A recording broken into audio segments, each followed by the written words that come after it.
পাঁচ প্রকার নামাজি। প্রথম প্রকার নামাজি ডাইরেক্টলি জাহান্নামে যাবে।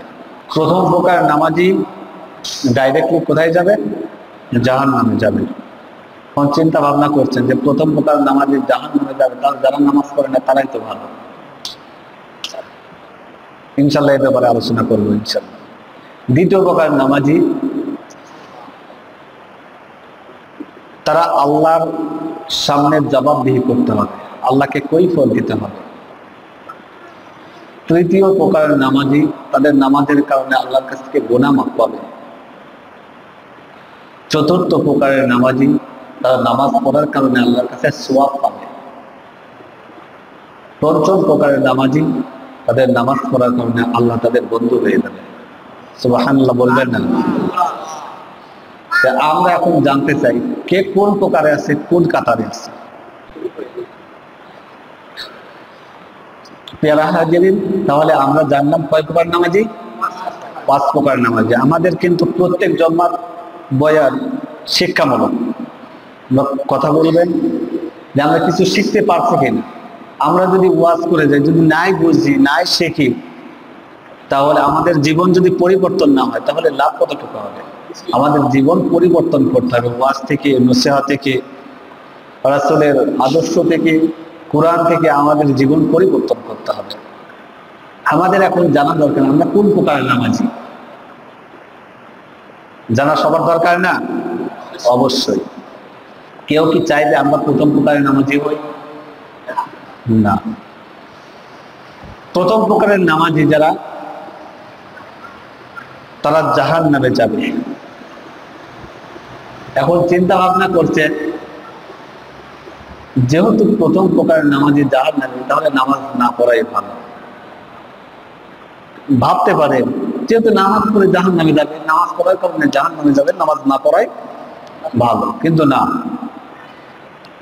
একটা কথা খেয়াল করেন যে আপনি নামাজ পড়ছেন, একজন আপনাকে হুকুম করছে, হুকুম করার পরে আপনি কি করলেন? ওই হুকুমটা হাফ হাফ করলেন না।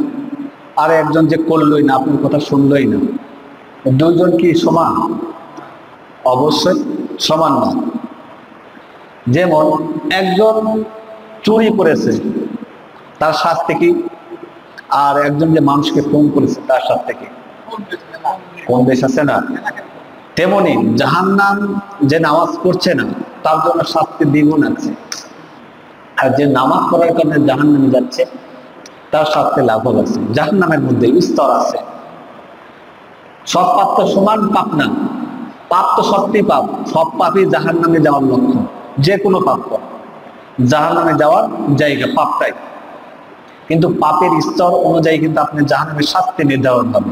আমরা দেখি সমাজে একজন সাধারণ কথাবার্তায় যদি এলোমেলো হয়, সমাজের মধ্যে ঝামেলা করে, দুই চার থাপ্পড় মেরে ছেড়ে দেয় না? আর একজনকে সমাজ দেখে নানা ঝামেলা করে তাদের কি করা হয়? বিচার করা হয়, মারা হয়, গলায় জুতার মালা দিয়ে ঘোরানো হয়। আছে না? অবশ্যই আছে। তেমনি যারা নামাজ পড়ে, প্রথম প্রকারের নামাজি, তারা জাহান্নামে যাবে। প্রথম প্রকারের নামাজি জাহান্নামে যাবে।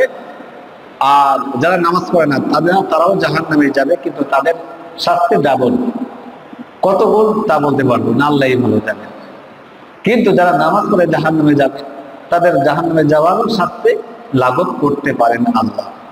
পেয়ারা হাজির, কোন প্রকারের নামাজি যারা জাহান্নামে যাবে?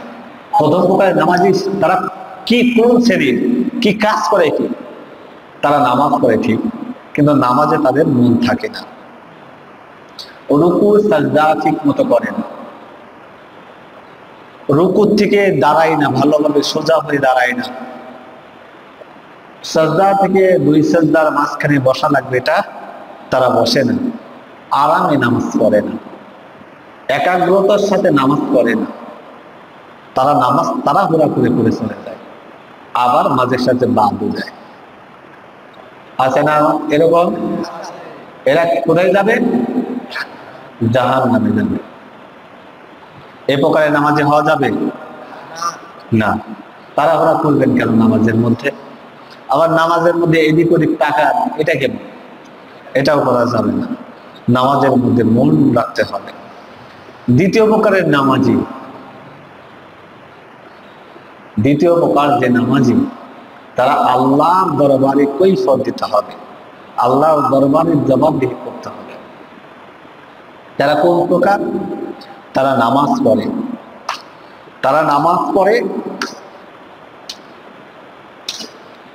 কিন্তু নামাজের মধ্যে ওয়াজিব ফরজ এগুলো ঠিক রাখে, সব কিছু ঠিক রাখার পরে কিন্তু নামাজে কি পড়লো এটা মনে রাখেন, আছে না? নামাজ আপনি কি করছেন মনে নাই, নামাজ পড়ছে ঠিকভাবে আস্তে ধীরে ধীরে পড়ছেন, কিন্তু প্রথম রাকাতে কি করছেন, দ্বিতীয় রাকাতে কি করছেন, মানে নামাজের মধ্যে মন নেই। নামাজ ঠিকভাবে পড়ছেন, নামাজে মন নেই, মন নামাজের মধ্যে কোথায় চলে গেছে? আজ কোথায় যাইতে হবে? নামাজ পর আবার হাটে যাইতে হবে, কোনো মতো নামাজটা শেষ হয়েছে, দৌড় আছে না? মনে হয় এখানে বেঁধে রাখা হয়েছে, কোনো মতো দড়িটা ছেড়লেই হয়, দৌড়। কাজ মানুষের থাকে, মানুষের কাজ থাকতে পারে, কিন্তু নামাজের মধ্যে তাড়াহুড়া করছে, তাড়াতাড়ি নামাজ পড়ে শেষ করে যাইতে হবে, তাড়াতাড়ি নামাজ পড়ে শেষ করে যাইতে হবে।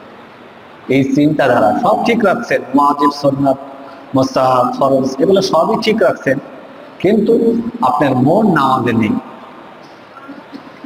এই দ্বিতীয় প্রকার নামাজে আল্লাহর দরবারে জবাবদিহি করতে হবে যে এইভাবে নামাজ পড়লে কেন, আল্লাহর সামনে জবাবদিহি করতে হবে। তৃতীয় প্রকারের নামাজি, যারা নামাজের কারণে আল্লাহ তাদের গুনাহ মাফ করবেন, বলেন সুবহানাল্লাহ। নামাজের কারণে আল্লাহ তাদের গুনাহ মাফ করবেন। সে প্রকার কেমন?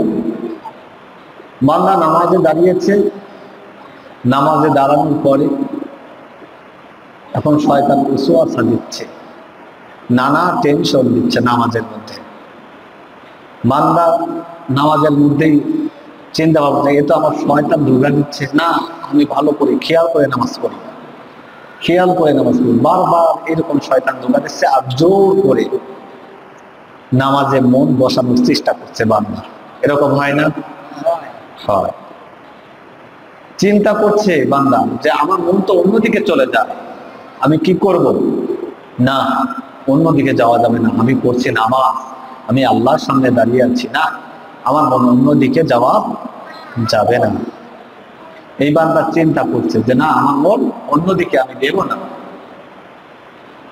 এই চিন্তা ভাবনা করে জোর করছে, শয়তানের সাথে লড়াই করছে, মনের নিজের নফসের সাথে লড়াই করছে যে না আমি নামাজ পড়ছি, চিন্তা করছে না আমার অন্যখানে যাইতে হবে নামাজের মধ্যে। শয়তান বলছে না না আমি নামাজ পড়ছি, আমার মন নামাজে নিতে হবে। নামাজের মধ্যে বারবার বারবার শয়তানের সাথে লড়াই করছে, আর নামাজে টিকে রাখার চেষ্টা করছে যে আমার মনটা যেন নামাজে থাকে। আল্লাহ রাব্বুল আলামিন এই প্রকার নামাজের গুনাহকে আল্লাহ মাফ করে দেবেন। চতুর্থ প্রকার নামাজি, যে নামাজি তার নামাজ পড়ছে, নামাজ পড়ার সময় ওয়াজিব সুন্নাত একাগ্রতা মুহাব্বত সবকিছু নামাজের মধ্যেই আছে। শয়তান এসে তার সাথে আর পারে না, শয়তান আর ওয়াসওয়াসাও দেয় না, শুধুমাত্র সে চিন্তা ভাবনা করে যে আমি আল্লাহর সন্তুষ্ট অর্জনের চেষ্টা করব, আল্লাহ হুকুম আদায় করছি, আমি নামাজ পড়ি, আল্লাহর হুকুম আদায়ের লক্ষ্যে তিনি নামাজে দাঁড়িয়ে যায়। আল্লাহ রাব্বুল আলামিন এই প্রকার নামাজের দ্বারা তাকে সওয়াব দিতে থাকে, বলেন সুবহানাল্লাহ। এই নামাজ পড়ার কারণে আল্লাহ সওয়াব দিতে থাকে, সে সওয়াব পাইতে থাকে। চতুর্থ প্রকার নামাজি, তার জন্য আল্লাহ সওয়াব দিতে থাকে। আর পঞ্চম প্রকার যে নামাজি, ৫ নাম্বার যে নামাজি, সে নামাজ পড়ে সম্পূর্ণ কিছু ঠিক রাখে, আল্লাহর নৈকট্য অর্জনের কথা ভাবনা করে তিনি নামাজে দাঁড়িয়ে যায়। দাঁড়ানোর পরে শুধুমাত্র সে চিন্তা করে আমার সামনে আল্লাহ আছে, আমি কিভাবে আল্লাহ সন্তুষ্ট অর্জন করব। দাঁড়িয়ে আল্লাহর কাছে আল্লাহর চাওয়া পাওয়ার জন্য সে মিনতি করে আল্লাহর কাছে, আল্লাহ তুমি আমাকে কবুল করো, আল্লাহ তুমি আমার সামনে। কাল কিয়ামতের মাঠে যখন আমি তোমার সামনে দাঁড়াইব, তখন আমি কি জবাব দেব? আল্লাহ, তুমি আমার নামাজটা কবুল করো। আর নামাজ করতে থাকে, এক চিন্তায় একাগ্রতা থাকে, কোনো চিন্তা ভাবনা তার থাকে না। আল্লাহ রাব্বুল আলামিন যদি ওই নামাজটা কবুল করে, ওই নামাজটা তার মনোনীত হয়, তাকে আল্লাহ বন্ধু হিসাবে কবুল করে নেবেন। সুবহানাল্লাহ। কিন্তু কি এটা একদিনে সম্ভব? না, একদিনে সম্ভব না। এটা প্রতিনিয়ত আপনাকে চেষ্টা করতে হবে। প্রথমে আপনাকে মানুষের টেনশনটা ছেড়ে দিতে হবে, দায় এড়ানো ছেড়ে দিতে হবে, যে মানুষের জন্য আমি করছি, ওয়াক্ত মতো নামাজ না পড়লে কি হয়, করতে হবে, এটা না। এই চিন্তা ভাবনা বাদ দিয়ে আল্লাহ সন্তুষ্ট অর্জনের জন্য নামাজ পড়তে হবে। নামাজ যখনই পড়বেন, মানুষের চিন্তা ভাবনা থাকবে না, তাড়াহুড়া থাকবে না, নামাজে একাগ্রতা থাকবে, মহাব্বত থাকবে, তখন আপনি দেখবেন আপনার তৃতীয় প্রকারে নামাজ শুরু হয়ে যাবে, যে নামাজের দ্বারা আপনার কি হবে, শয়তানের সাথে লড়াই করতে পারবেন। শয়তান আপনাকে ওসওয়াসা দেবে, যখনই আপনি ভালো হইতেছেন বেশি ওসওয়াসা দেবে শয়তান। যখন আপনি খারাপ পথে থাকবেন তখন ওসওয়াসা অত দেবে না, জানে যে আমি শয়তান, তার সাথে বেশি শয়তানি। একটা জীবনের কথা মনে করলো, এটা হাদিস তো না, তারপর উদাহরণস্বরূপ বলতে পারি। হযরত আব্দুল কাদের জিলানী শয়তানের সাথে দেখা হইল। শয়তানের হাতে দেখে কি অনেকগুলো চাবি, এটা হাদিস না, কিন্তু একজনের জীবনী, আল্লাহর ওলির জীবনী, সত্য হতে পারে, মিথ্যা হতে পারে, কিন্তু উদাহরণটা, এক্সাম্পলটা হাদিস করার ভিত্তি। যেমন আমরা বুঝি, শয়তান হাতে তিনি অনেক চাবি দেখলেন। চাবি তিন প্রকারের, একটা চাবি চকচক চকচক করছে, আর একটা চাবি জং পড়ে গেছে, একদম মরচে ধরে গেছে, আর একটা চাবি হাফ মরচে পড়া আর হাফ পরিষ্কার, মানে আদা আদা। শয়তানকে জিজ্ঞাসা করলেন যে তোমার হাতের এই চাবি তিন রকম কেন? এটা হাদিস না, আমি আগেই বলছি, আমি প্রত্যেকটা কথা যখন বলি আমি কিন্তু বলি এটা হাদিস, এটা হাদিস না, কারণ এটা আমাদের প্রয়োজনীয় জানা দরকার। এই জন্য আমি বলছি, এটা উদাহরণস্বরূপ দিতে পারেন, যদি জীবনী সত্যও হয় তাও আসে যায় না, যদি মিথ্যাও হয়, এক্সাম্পল হয়, তাও এটা আমাদের প্রয়োজন, সেই জন্য বলছি। তিনি বললেন যে তোমার হাতের চাবিটা তিন প্রকার কেন? তখন আব্দুল কাদের জিলানী বললেন, এই কথার উত্তরে শয়তান বললেন যে প্রথম প্রকারের যে চাবিটা দেখছো না, জং ধরে গেছে, এই চাবি আমার কোনোদিন নেওয়ার প্রয়োজন হয় না, ধরার প্রয়োজন হয় না। কয় কেন, এই চাবি দিয়ে তুমি কি করো? কয় এই চাবি সেই সকল বান্দারা, আল্লাহর বান্দারা, যাদেরকে এমন ওসওয়াসা আমি দিয়েছি একদিন, ওই ওসওয়াসাতে তাদের মৃত্যু হয়ে যাবে, তাও তারা সংশোধন হবে না, যার কারণে এই চাবি দিয়ে তাদের আর ঘোরাইতে হয় না, ওসওয়াসা দিতে হয় না, মানে তারা নিজেরাই শয়তান হয়ে গেছে। এই চাবির কাছে না যাইতে যাইতে এই চাবি জং ধরে গেছে, তাদের অন্তরটা জং ধরে গেছে। এই জন্য আল্লাহ বলছেন খাতামাল্লাহু আলা কুলুবিহিম ওয়া আলা সামইহিম ওয়া আলা আবসারিহিম গিশাওয়া ওয়া লাহুম আযাবুন আযীম। আল্লাহ বলছেন, হে রাসূল, আপনি যতই তাদের দাওয়াত দেন না দেন, খাতামাল্লাহ, আমি তাদের অন্তরকে মোহর মেরে দিয়েছি, আলা কুলুবিহিম, তাদের অন্তরের উপর মোহর মেরে দিয়েছি, ওয়া আলা সামইহিম, তারা যতই শুনো, তাদের কর্ণের উপর আমি সীসা ঢেলে দিয়েছি, মোহর মেরে দিয়েছি, তারা শুনবে না, যতই ভালো কথা বলুন আর খারাপ কথা বলুন। ওয়া আলা আবসারিহিম, তাদের চোখের উপর আমি আবরণ দিয়ে দিয়েছি, তারা চোখে ভালো কিছু দেখবে না। এই রকম যারা বান্দা আছে তাদেরকে আর চাবি ঘোরানো লাগে না, তারা নিজেরাই শয়তান। তখন আব্দুল কাদের জিলানী বললেন, দ্বিতীয় প্রকার দেখছি যে যাদের হাত জং ধরা আর হাত পরিষ্কার, আদা আদা, এটা কাদের জন্য? বলছে এমন বান্দা আছে, আল্লাহর বান্দা, যারা নামাজও করে, রোজাও করে, আবার নামাজ বাদও দেয়, খারাপ কাজ করে আবার ভালো কাজও করে। কয় কেন, ওটা কেন? কয় যখন ভালো কাজ করে তখন আমি চাবি দিয়ে ঘোরা দিই, আবার ওসওয়াসা দিই, যাতে আবার খারাপ কাজে আসে। আবার যখন ভালো কাজে যায় আবার খোঁচা দিয়ে আবার খারাপ কাজে আসে। এই জন্য মাঝে সাথে ওই বান্দাদের আমি ওসওয়াসা দিতেই থাকি।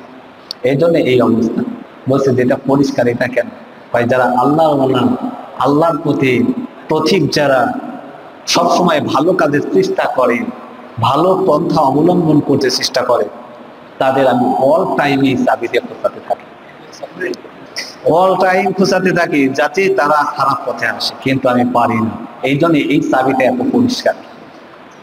এই জন্য আমি হাদিসের কথা বলছি, তৃতীয় প্রকারের নামাজি যারা, তারা নামাজের মধ্যে চিন্তা করে, আল্লাহ আমি এই নামাজে একাগ্রতা রাখবো, কিন্তু শয়তান ওসওয়াসা দিতেই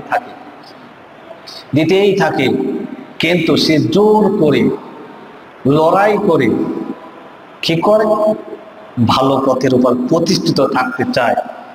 আল্লাহ রাব্বুল আলামিন তাদেরকে এই নামাজের কারণে আল্লাহ বলছেন, ওই বান্দাদের গুনাহ আমি আল্লাহ মাফ করে দেব। বলেন সুবহানাল্লাহ।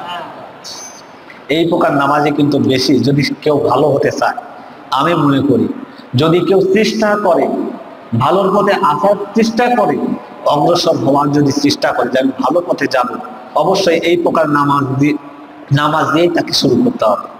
নামাজ তো নামাজি 5 ওয়াক্ত নামাজ পড়ছে, কিন্তু এই প্রকার নামাজের মধ্যেই তার থাকবে আমি মনে করি। আর যদি এই প্রকার না, আমি ভালোই আছি, সবই আছি, তাহলে একাগ্রতা থাকবে না, মনের মধ্যে মহাব্বত থাকবে না।